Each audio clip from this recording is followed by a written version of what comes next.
যে কারণে অবিবাহিত নারী বেশি সিলেটে। আমাদের দেশে সরকারিভাবে বিয়ের বয়স নির্ধারণ করা রয়েছে। পুরুষের বিয়ের বয়স 21 বছর এবং নারীদের ক্ষেত্রে 18 বছর। তবে বাংলাদেশে বিয়ের গড় বয়স 25 বছর।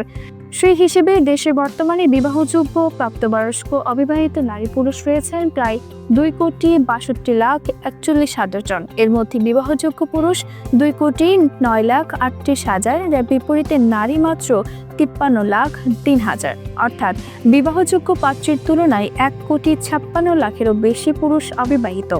বিষয়টি বিভাগীয় পর্যায়ে পর্যালোচনা করে দেখা যায়, অবিবাহিত মানুষের হার সবচেয়ে বেশি সিলেট বিভাগে। এই বিভাগে প্রাপ্তবয়স্কদের মধ্যে 57.83% পুরুষ এবং 44.91% নারী এখনো বিয়ে করেননি। সম্প্রতি বাংলাদেশ পরিসংখ্যান ব্যুরোর স্যাম্পল ভাইটাল স্ট্যাটিস্টিক্স তাদের এক প্রতিবেদনে এমন তথ্য উঠে এসেছে। এর অনেকগুলো কারণ রয়েছে। কিছু ক্ষেত্রে পরিবারের অর্থনৈতিক অবস্থা এবং সামাজিক রীতিনীতি একটি কারণ হতে পারে। কর্মসংস্থানের অভাবও একটি কারণ হতে পারে, বিশেষ করে নারীদের জন্য।